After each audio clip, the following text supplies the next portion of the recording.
Hello, friends. We are beginning here with a treatise on white magic, rules for the astral plane. And we're working with the 33rd program on rules for the astral plane, and we're on Rule 10. We've been talking about the last great gesture of the philosophical schools, and cosmologists will take the place of the philosophers, and I'm sure there'll be much more factual knowledge involved in the philosophical inquiry because of the discoveries during the Aquarian Age. The word for mankind will be understood, grasped, and the significance of the individual will be appreciated.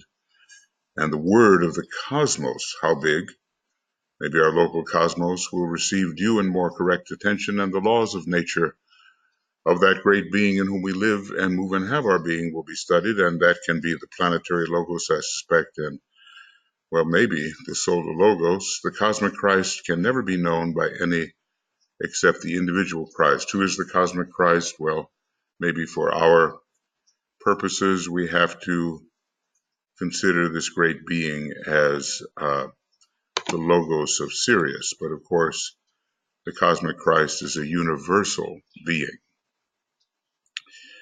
At least we would understand the great second aspect, the universal Son. Okay, cosmic Christ, the ultimate. Make it, always I do that. Okay, so the ultimate cosmic Christ is the universal Son. And when I use a word like universal, I do mean the grand entirety. We are going to be working ahead in number 33. So here we go.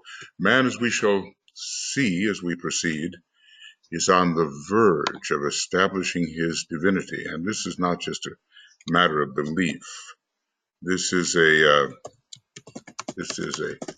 question of knowledge, not just belief. Evolution has carried forward the perfecting of the mechanism to such an extent that it is now a coordinated, integrated organism, and maybe developed as far as it can be developed in a fourth round, because the kingdoms of nature do not need a vehicle beyond that which is developed in this fourth round to express themselves. The higher kingdoms, kingdom of souls, can work through a fourth round mechanism.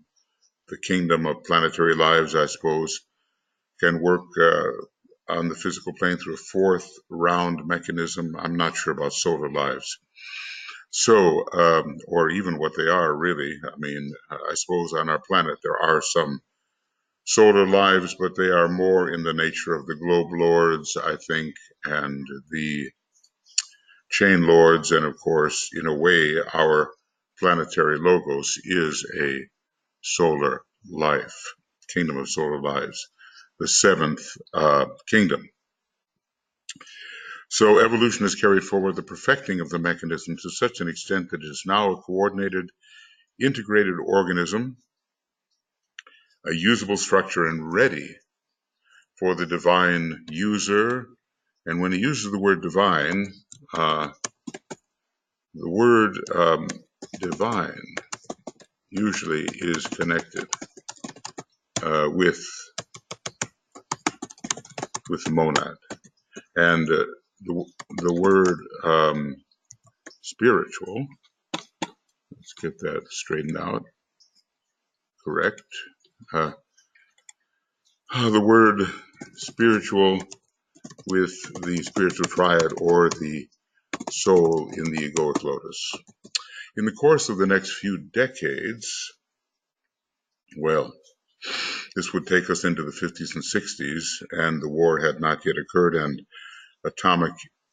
the release of atomic power and the possibility of man entirely destroying himself and much of the planet was not yet a reality.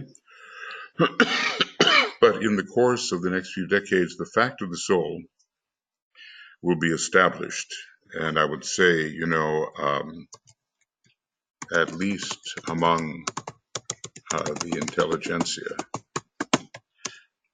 or let's call it instead, right, the spiritual intelligentsia, and the work of the introspective thinkers, the mystics, and occult students will be carried forward to the point where soul force will be established as a racial concept. I think that has happened,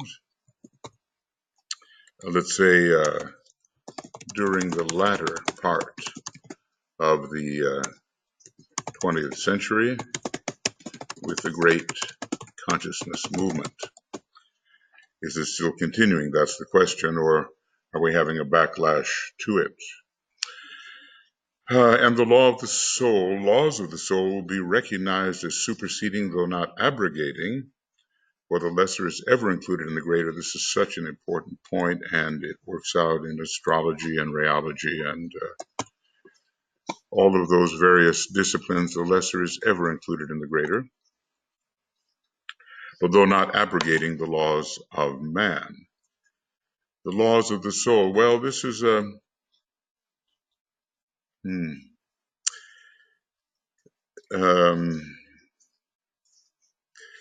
this is a great, kind of a great hope, I suppose. I don't know if it really occurred yet. Among some, it is so, and a greater and greater number has moved into this position in consciousness, but maybe not widespread and in a general way. I'm sure the forces of obstruction have had their day. A tremendous war was fought. Very few of us alive, now who have fought in the Second World War, and certainly not the First World War, unless there was an immediate reincarnation. These were tremendous planetary events, and the dweller on the threshold of the planet was facing the more positive manifestation of man. The war is still going on, though perhaps in psychological terms. This in the sense that the law is ever kept by a manifesting soul. For since there is no inclination to break it, there is no tendency on his part to infringe it. See,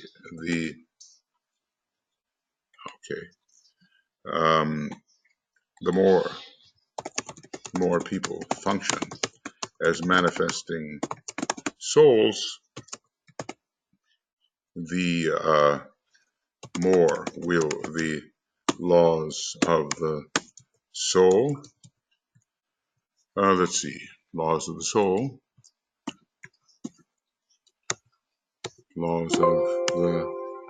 laws of the soul, LOTSL, will the laws of the soul be sustained. That's the light of the soul. That's not what I want. I want the laws of the soul. LOTSL. Okay, well, maybe we're not going to have that. Laws of the soul. LWOTSL. Right. Okay. Now that's almost, might as well have kept the LWOTSL. The more will the laws of the soul be sustained. How many of us are now living according to the laws of the soul? Sacrifice, magnetic impulse, service, repulse, group progress. I think we attempt. Okay, now going on. The growing conviction as to the soul as the self, and this is, rather than the personal self, which so many seem to think is the self, mistakenly,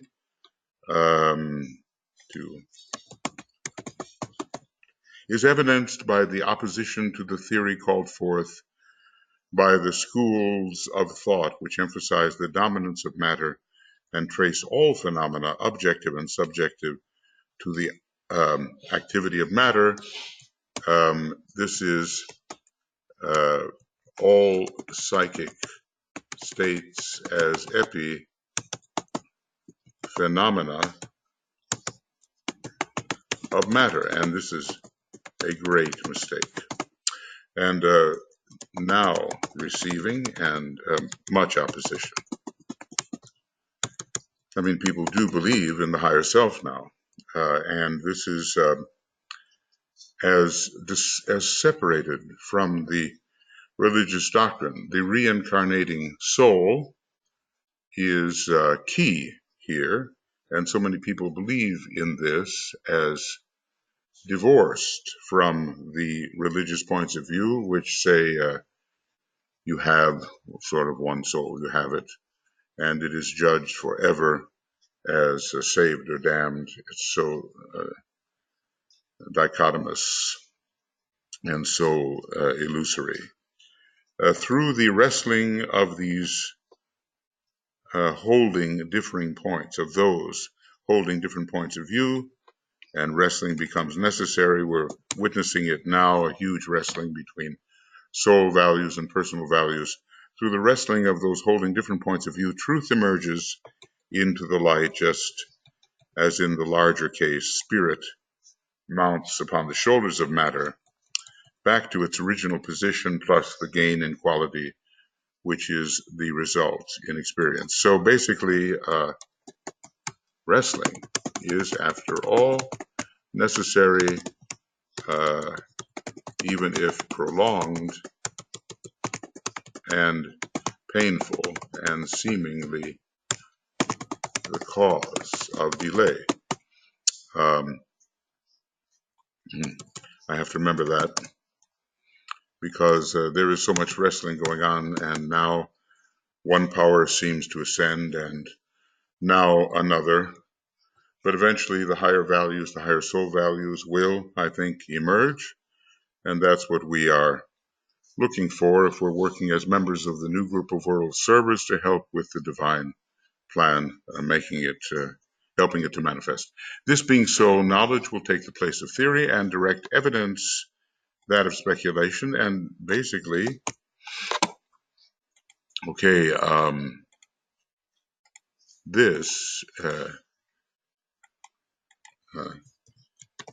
is what we can expect in the age of Aquarius, which is the age of knowledge and experience rather than merely of belief. You know how many people are ready to attack another type because the beliefs differ.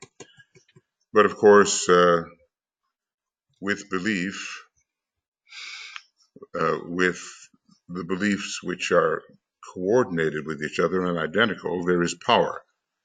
And with contrary beliefs, there is opposition. And so it's the effort of those in the church or political parties and political rulerships, administrations that want to preserve their power by eliminating the opposition. I think that was, crushing out all heresies. Maybe there was a higher goal in the misguided beliefs of some that if they crushed out the heresies of earlier times, more people would get to heaven and not be misled. More people would be saved. So they were actually saving souls by crushing out heresies. But of course, basically, they were regimenting the mind of man through inflexible dogma, and as a result, preventing people from getting into the heavenly states of consciousness. And so people may have believed, but they never, or few perhaps, most did not experience the higher possible states if some of the best so-called heresies had been accepted. But I guess, Pisces is the sign of blind belief. It's a great sign of illusion if its higher aspects cannot be approached and assimilated. The theorizing of men as to their divine nature must shortly give place to conviction, and their philosophizing to direct investigation of the soul. Well, this is so, really important. We are finally going to enter the age of direct experience. Uh, the scientific nature of Aquarius will make this possible. The scientific,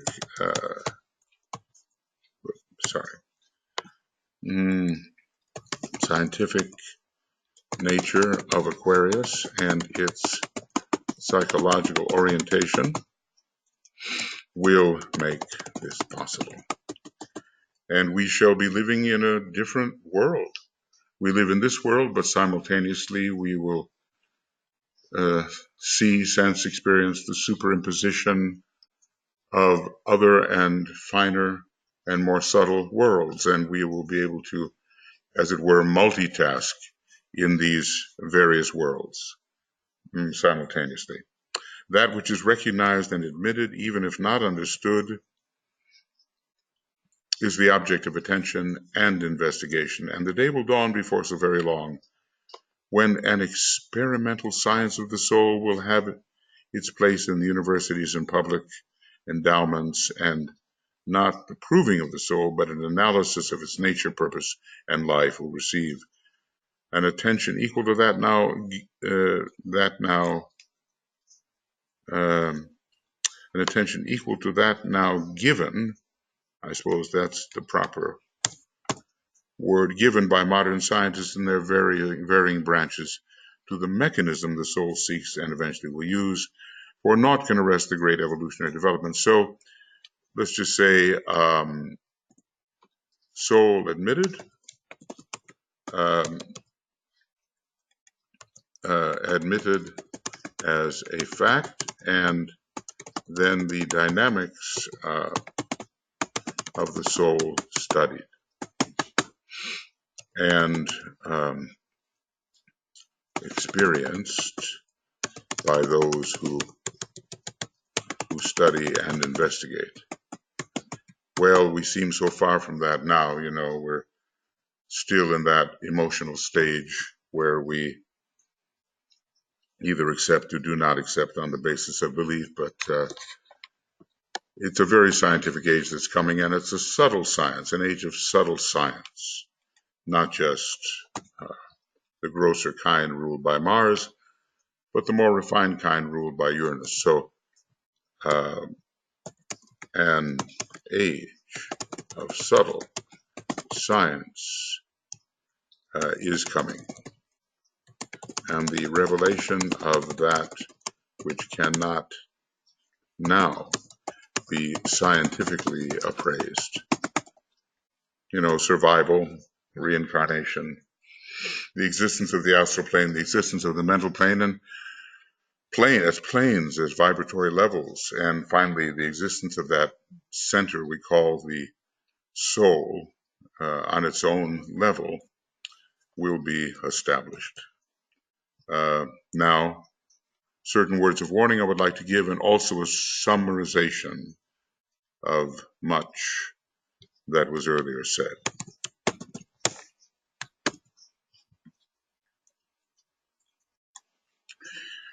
Okay, so he wants to give us some words of warning. I know the light in here shifts, and that's not a halo you're seeing back of me, but the sun is in that window, and I just don't have time to be switching too many things around. Let's see, is this any better? Maybe. Certain words of warning I would like to give, and also a summarization. All right, first, well, this is sounding a bit like the Buddha. Hold not on to the form, no matter what it be. Well, the entire cosmic physical plane is consisting of forms. All forms are but experiments. Uranus, seventh ray, manifestation, the planet of experiment. All forms are but experiments and reach the point where they are in balance to be either discarded or vivified. Thus, Libra is involved. Okay. But, what is form? The entire universe is form. But of course, what DK really means here is, the usual forms found in the dense physical body of the planetary logos, the lower 18 subplanes, and even, I think it's that, and even the lower 21 subplanes, which include the causal body, which is a form. And there are people of an advanced nature who do hold on to the causal body, the Temple of Solomon, with all of its virtue, not realizing that more and better lies ahead. Always this is the case, if we don't conform to the law of sacrifice, we hold on to what seems good to us and prefer it to what is even better. And this is, I think, a great mistake of the Black Lodge. They have been initiates in the previous solar system. They had certain powers. They're holding on to the intelligence aspect. I suspect that a lot of them are third-ray monads and first-ray souls. He pretty much tells us about the first-ray soul nature of Black Lodge types. And they hold on to the prerogatives which they have can demonstrate and which are theirs based upon their achievements in a previous solar system, and they lack trust. They think it's foolish. They lack trust that the future could be better than the quite evidently powerful past. So it will always come that way until we wise up. The Theosophists holding on for dear life to the secret doctrine, not realizing that it could be augmented by what Master DK was giving. And will we see the adherents to the blue books holding on for dear life to them, even when the new installment may be offered, if it's offered in a form that is not as easy to recognize when compared to the way the blue books were offered?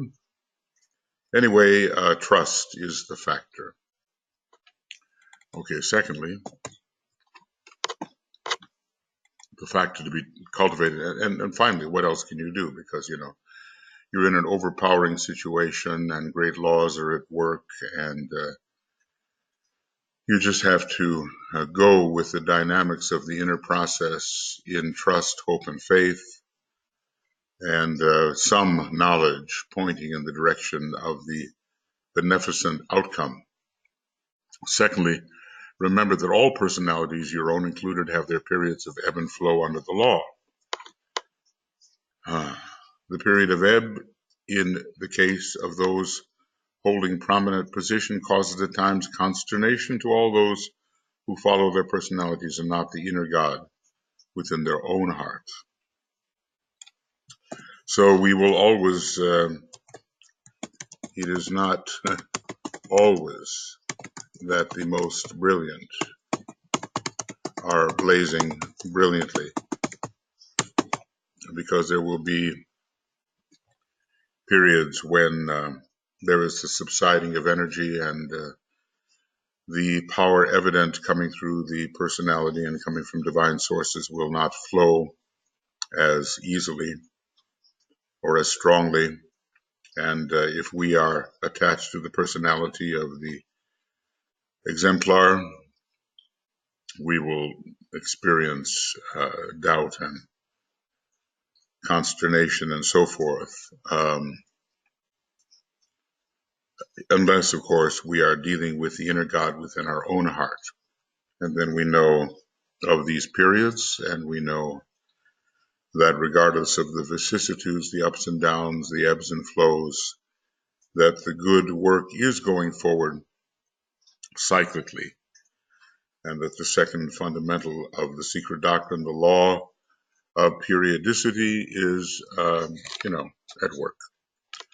Thirdly, let's see what the third thing is. This is some advice. Bear in mind also that just as in the individual life there comes periods, there come periods when the vision is obscured, the valley is traversed, the valley, kind of a symbol of a lower vibration, maybe of a depression. As a matter of fact, they even call valleys or craters depressions. The valley is traversed and the stars shut out by the fog, the stars of intuition and the fog of emotion and mind together. So in connection with groups, the same will be seen. Um, you know, there can be no individual or group who is always in the ascendant. No individual or group which is always in the ascendant. I remember talking to a man once on Wall Street long ago, and I was asking him about his spiritual progress, and he allowed nothing for such cycles, but it was going to be an absolute steady ascent without any um, periods of the kind that are here being discussed. No valley periods. Everything was going to be peak performance. Well, I'm sure that life did not work out that way. I mean, we can't exactly fly yet, can we, from peak to peak, from initiation to initiation. We have to descend into the valley and express what we learned on the mountain. But bear equally in mind that after the valley is crossed for all aspirants and all truly spiritual groups, there's that adverb, truly spiritual groups, the new mount of initiation is seen and ascended. Okay, so always there is the possibility and indeed the inevitability of future opportunities for future progress, which eventually must be taken. I mean, there's not one life in the entirety of the universe which will not be redeemed because there's only one life. And so I wonder if we can ever get that in our minds, that in the previous universes, and apparently there have been these infinitesimally presented, we have not been what we seem to be right now. We've been the one and only great being. The universal logos, who is always a still greater being, the absolute. That's our fundamental identity. I sometimes ask myself, what is the implication of the fact that I and you and all are essentially absolute infinity, the articulated absolute? What are the implications of that as we strive to be better and more within this realm of Maya? What are the implications of being the absolute, of being absolute infinitude? How does that affect our sense of progress? Maybe if we are an artist of some kind, the beauty factor will enter in, and the joy and bliss that can be experienced in this limited universal situation will be that which we consider as the benefit and the motivation. After the valley is crossed for all aspirants and all truly spiritual groups, the mount of initiation is seen and ascended. After obscuration succeeds the vision. And of course, those are painful periods, those periods of obscuration when we feel a little more dull than otherwise we may have felt. And maybe we are a bit more dull, You have to be careful. The blade has to be sharpened now and then. It can't be used. It has to be now and then attended to, even cleaned. And after night comes the day, but after day comes the night, and on it goes forever and has. In the great cycles affecting cosmic groups, this can also be seen. The solar system is a cosmic group, and there must be periods of ascendancy and periods of relative subduing and even relatively depression, but not really in the mind of a solar logos who knows so much more. But all of this is relative. The universe presents a great picture of relativity and not of absoluteness, and of finitude and not of infinitude. In the great cycles affecting cosmic groups, well, what is the whole universe but a cosmic group? This can also be seen in lesser cycles controlling the races. The same eventuates and the same law persists in the lesser groups down to the groups of tiny lives that hold sway in the vehicles of man. So all of what is here being said is in accordance with the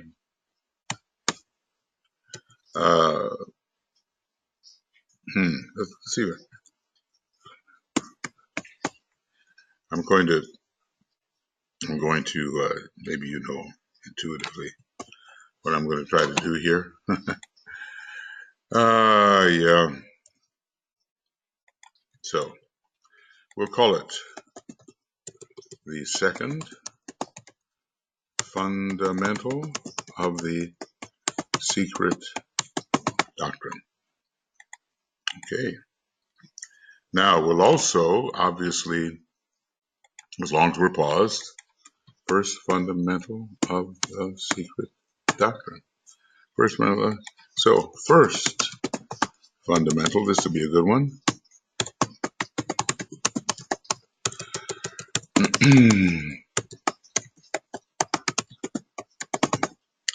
And of course, inevitably, until more are discovered, and they are in process of being discovered, we have cancel. We have something called third fundamental of the secret doctrine. The third fundamental of the secret doctrine. Let's see if I can get that across. Please be patient with me because I'm actually trying to save time.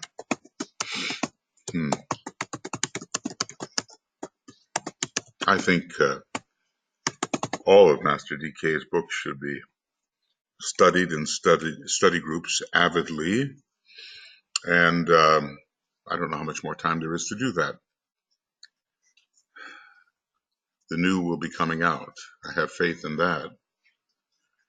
And what I don't know is how readily the avid students of Alice Bailey will recognize the new when it comes out. The Theosophists failed, but later some of the younger types came along and recognized what the second installment really was. So basically, although it's just a huge amount of information and wisdom that's been poured forth, we're trying to round out our knowledge of the second installment of the Tibetan three-part offering of various treatises. Let's see in what form they may be offered. Anyway, so always the law of periodicity holds. LOP, LOPD, let's see if we have that, LOPD, and let's call it the law of periodicity. We cannot escape it. It even rules the great breath, and kind of wonder, if the first fundamental of the secret doctrine is really true, that there is a boundless, immutable principle. It's boundless, it's immutable, and mutation is change, so it's unchanging. So how can any of the other fundamentals be fundamentally true? I guess they are true in increasing degrees of Maya, or of post-universal Mahamaya. And then there is the Mahamaya, which is the universal Mahamaya, and then other things become true within that context. Even absolute infinitude is not really true with regard to absoluteness. But in that which absoluteness seems to become, in the post and pre-universal Mahamaya, or in the post and pre-universal state, then absolute infinitude, in all of its absolutely infinite articulation, can exist.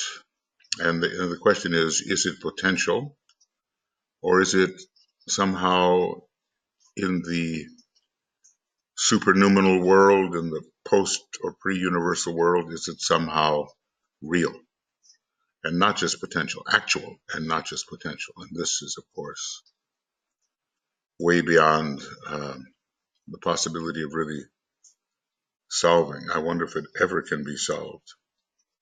Fourthly, this is so good, huh? I mean, I don't mean me, I mean what DK is saying here. Do not permit yourself to be discouraged. Okay. Well, there's a great piece of advice, and many is the disciple who temporarily succumbs to discouragement. So let's just call, I just want to kind of go back here. Okay. Thirdly, and basically what I'm going to do here is always copy my bracket. A little bit of housekeeping, sorry. Okay, so this is about periodical obscuration. All right. The next one is about periodical. The number 2 does not have a great reputation. Periodical ebb and flow. And the next one, or the first one, is about hold not to form. Okay. So, and finally, the fourth one is about be not discouraged. That's a tough one because we are identified with the vicissitudes of the form, and the form has its liabilities, the so-called ills, which flesh is heir to. Discouragement is due to 3 causes. Paramountly, it is due to the lowering of vitality of the bodily organism. You just think you can't do what you want to do. It's very simple. The desire body is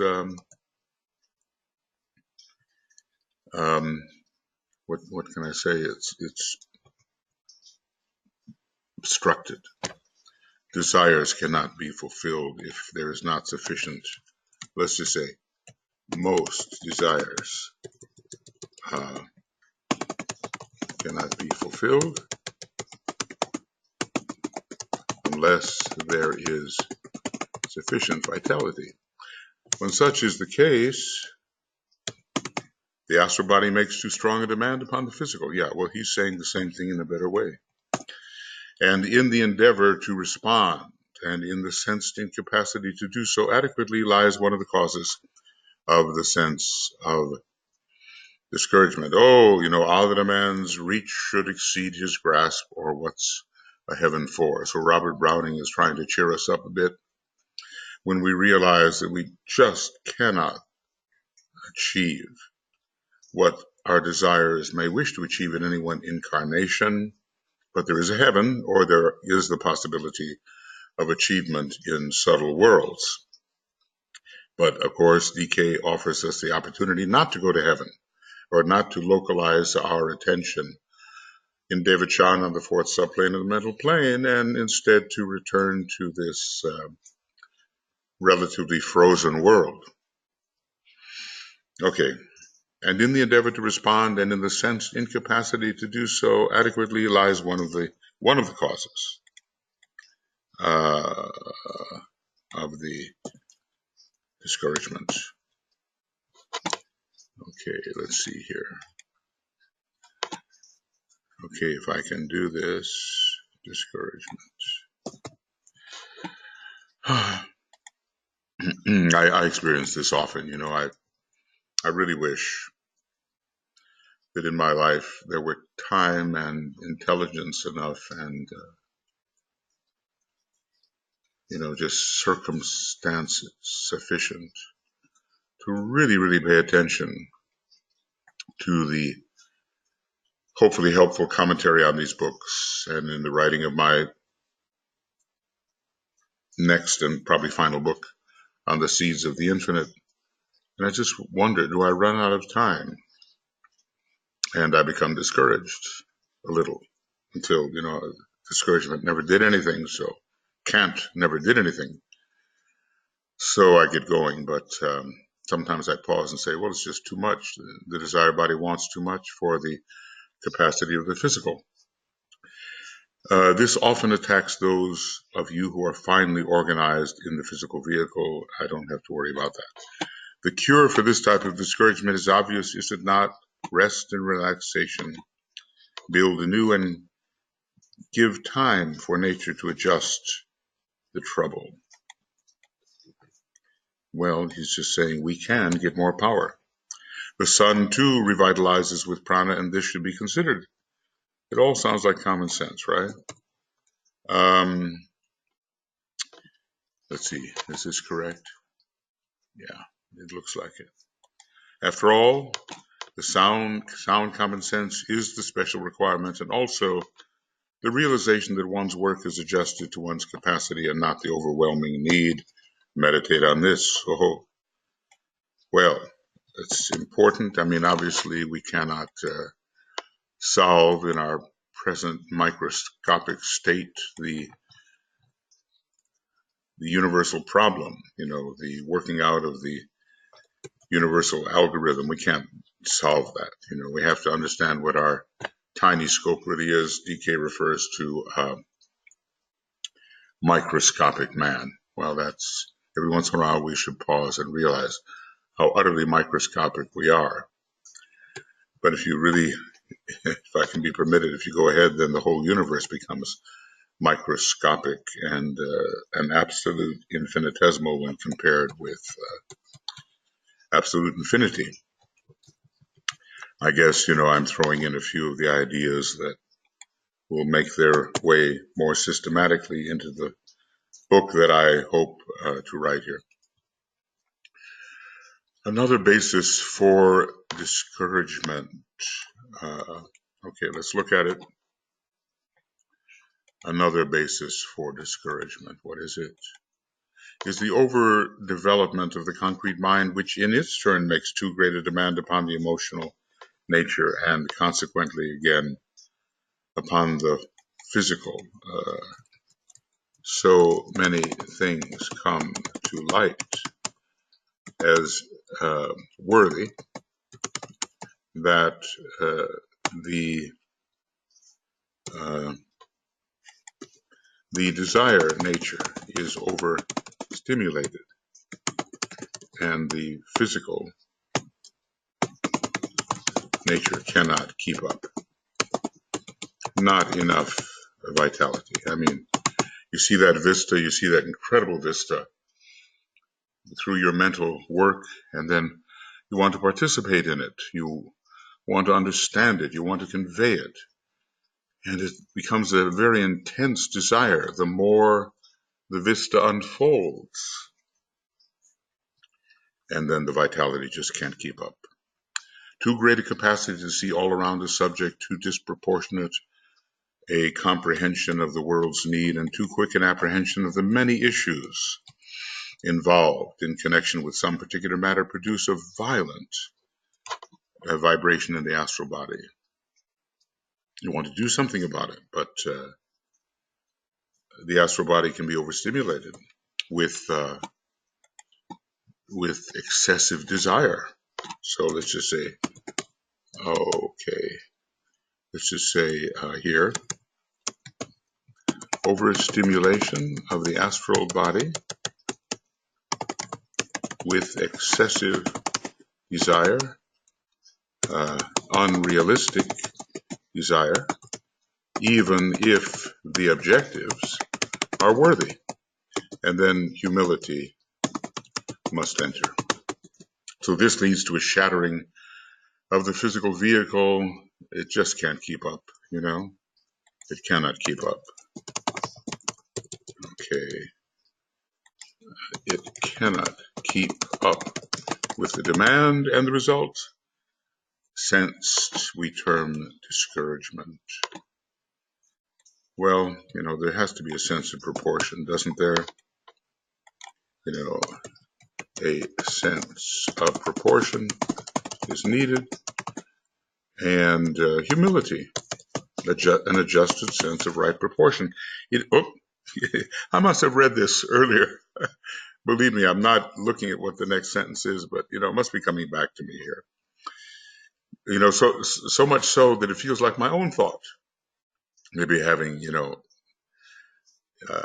incorporated it somewhat in that which seems reasonable to me. It is here that a sense of proportion must be cultivated, that the faculty of wise balancing enters all this Libra tendency, and that mental equilibrium must be achieved. So look, this is Libra. You know, as an Aries type, we always have to look at the sign opposite our sun sign. It is important in any case, and is also supposed to relate to the particular influence, quality of influence of the monad in a particular life, if we're, you know, up to that point. But I can certainly see this, you know, Aries types have no sense of proportion sometimes, and Saturn is falling in that sign, whereas it is exalted and the highest ruler in Libra. So Libra is needed for the Aries types, and you can do that for yourself too. Just look at that sign opposite your sun sign and look at a balancing factor that you need. The cure lies in the realization that time, eternity, evolution, call it what you will, brings all things to pass, and that everything does not depend upon individual effort. That's a kind of hubris, isn't it? So avoid the hubris of thinking you are too important and that all depends on you. It is possible for wise souls to hasten the good work, but the end, nevertheless, is sure. And this realization induces humility. If the wise souls are not forthcoming, yet the force of evolution brings all things to pass, even if more slowly. So there is the path of initiation, and also the path on which average humanity is slowly ascending. Maybe not all will take initiation in the ways that we've been taught that initiation works, but you know, there will be initiations of the large group of humanity as they become more and more sensitive and capable.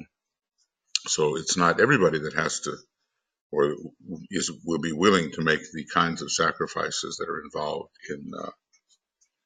in the kind of initiation we've studied, you know, application to the great monastic initiations.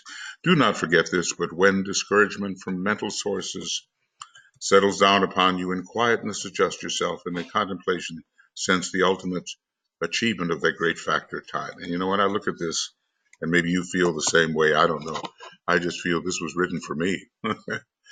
and maybe I'll have the wisdom to come back to it and say, yes, do not forget this. But when discouragement from mental sources settles down upon you, in quietness adjust yourself, and in contemplation, again a Libran meditative factor, sense the ultimate achievement of that great factor, time, Libra ruled preeminently by Saturn, the Lord of time.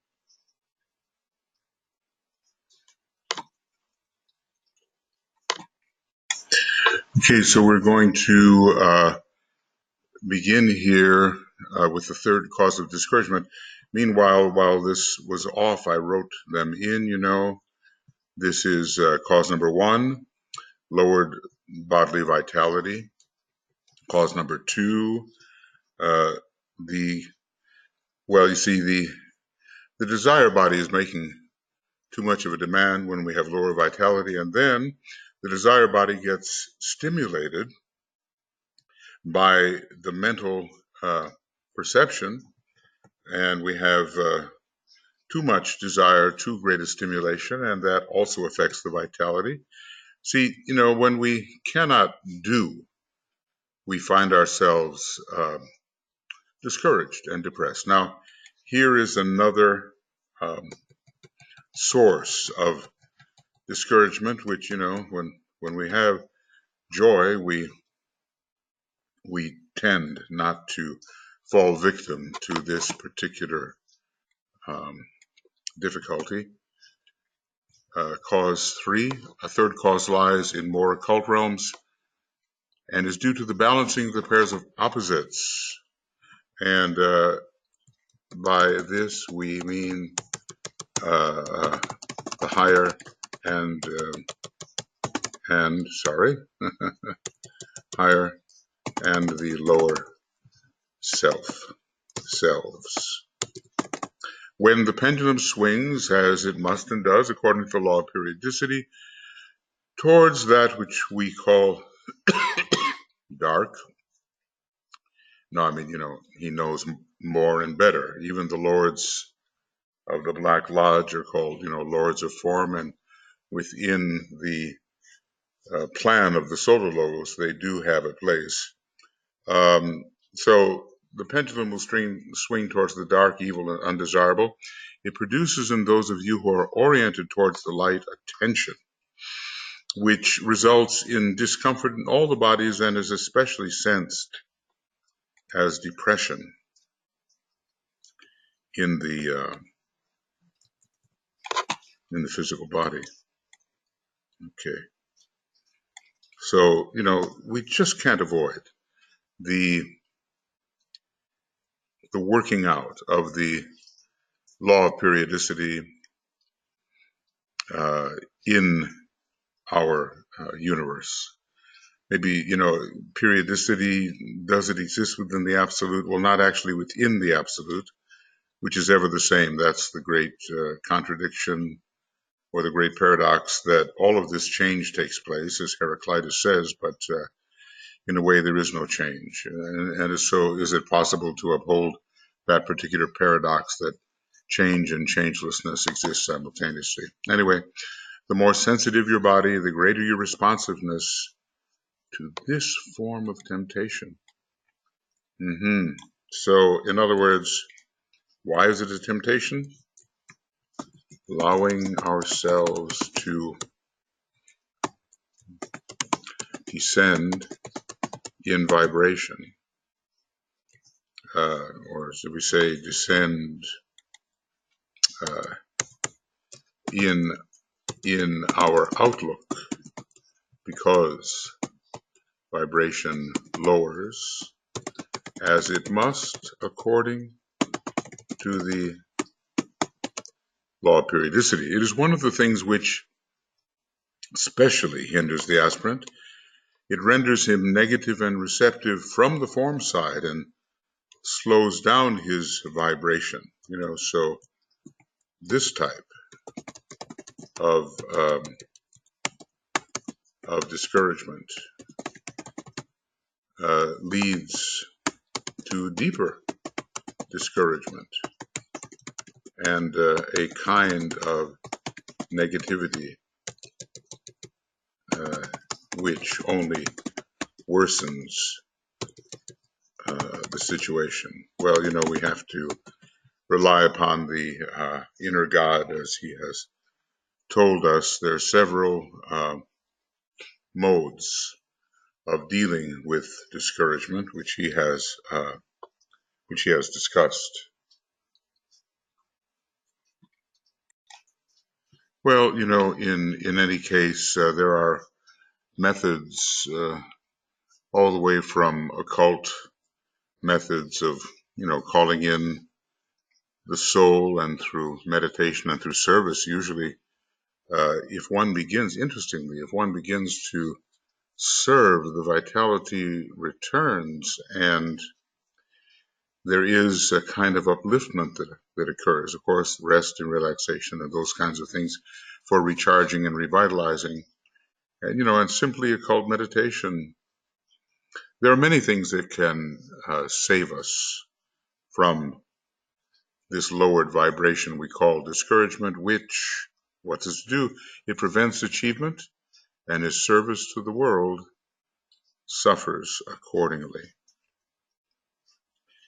The cure for discouragement does not lie in cultivating a violent counter vibration. It lies in the wise use of the mental body and in the capacity to reason logically and see the cause of the conditions which lie either in the personality or the environment. Thus, poise will be attained. Perfect poise, a completed point of view, and divine understanding of the requirements of harmlessness. It lies also in the appreciation of time as the solvent as aforesaid, the humility in right proportion to know that we cannot possibly do all we may reach for and can make ourselves sick and incapable of doing even that which we might do if we overreach. So appreciation of time, it lies in stilling the concrete mind and a subsequent linking up with the soul, and via the soul, the egoic group, which has even more power, and consequently with the master, a great source, the monadic point in the ashram. It must never be forgotten that contact with the master is made in this order.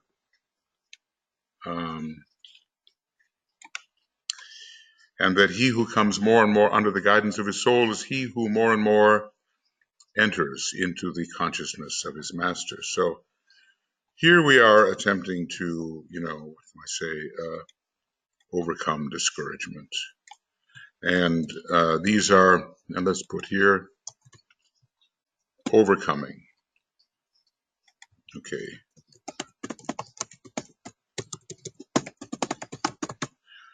Cure for discouragement, yeah, in general. Now he's summarizing, and since we're all victims of this at some time or another, we want to know what to do. The cure for discouragement does not lie in cultivating a forced, violent counter vibration that can lead to an even worse condition. It lies in the wise use of the mental body, reflection about what's really happening, and in the capacity to reason logically and to see the cause of the conditions, because we can hardly free ourselves if we don't know the cause, which lies either in our own personality or in our environment. We have to identify the cause, as there are different causes of discouragement, but it's something that's out of balance, really. Excessive desire, excessive concrete mental activity, which stimulates the desire to go beyond what it should and then drains the vitality. Thus, poise will be attained. It lies also in the appreciation of time as a solvent, as aforesaid. It lies also in the stilling of the concrete mind. Be still and know that I am God, and the idea that in that stillness of realization, a great joy can come, which is counter to discouragement, and a faith and realization that after all, every one of us will achieve. There's only one being, and it inevitably achieves at the end of the most massive Mahamanvantara, the universal cycle. And a subsequent linking up with the soul and via the soul with the egoic group and consequently with the master. So this is the way we reach the master, through the soul, through the egoic group. This is how we do it. Well, then having having with unselfish intent linked with the master, there comes next the deliberate and concentrated effort to work with pure dispassion and with no desire to see the fruit of the action. There's a lot of training that goes into this, isn't there? A lot of training. And we have to deny ourselves certain normal human tendencies. This process, long continued and pursued with patience, will result eventually in the attaining of an equilibrium which nothing can be disturbed, again, Libra. I would like to state that there are 5 things, and I think this is the place to stop right now for this particular program. I'll go back here as always and see if I can find, okay, here we are. So this is program number 33 in dealing with the astral plane and its the rules for magic, and meanwhile, all of the necessary factors involving, there's so many of them involving discipleship. So this is the end of number 33, and our date here is actually the 25th, and this is number 17, and we're at 339 and not 336. And we're now on page 343. Maybe, a few pages at a time. No, 343 here. 343, and now we start number 34. And Rule 10, only it's going to be the 18th program on Rule 10, believe it or not. And we work from 343. Actually, that's quite a number. 7 times 7 times 7, a very important number regarding the number of subplanes on the cosmic physical plane. Okay, friends, that's going to be it for the moment. And we will go on to the 5 things the Tibetan recommends, but, mostly here we do see, let us not be discouraged, and let us know the cause of it, and let us realize that we should not hold to form. There will be, according to the law of periodicity, a cyclic ebb and flow, and there will be just valley experiences. And in the hill and valley sign, Aquarius, maybe we're going to notice this kind of thing, and with ever increasing rapidity. All right, I think that's probably enough for the moment, and I'll get back to this as soon as I possibly can. So, as I always say, study hard, study intelligently, study sensitively, and bring into your nature a true assimilation best you can, a true assimilation of what the master is trying to convey, and then, remember these things. And when environmental issues or internal issues get difficult, then apply them the best you can. And I, in speaking to you, I speak to myself, giving myself that same advice. Okay, see you soon, and thank you. Bye-bye for now.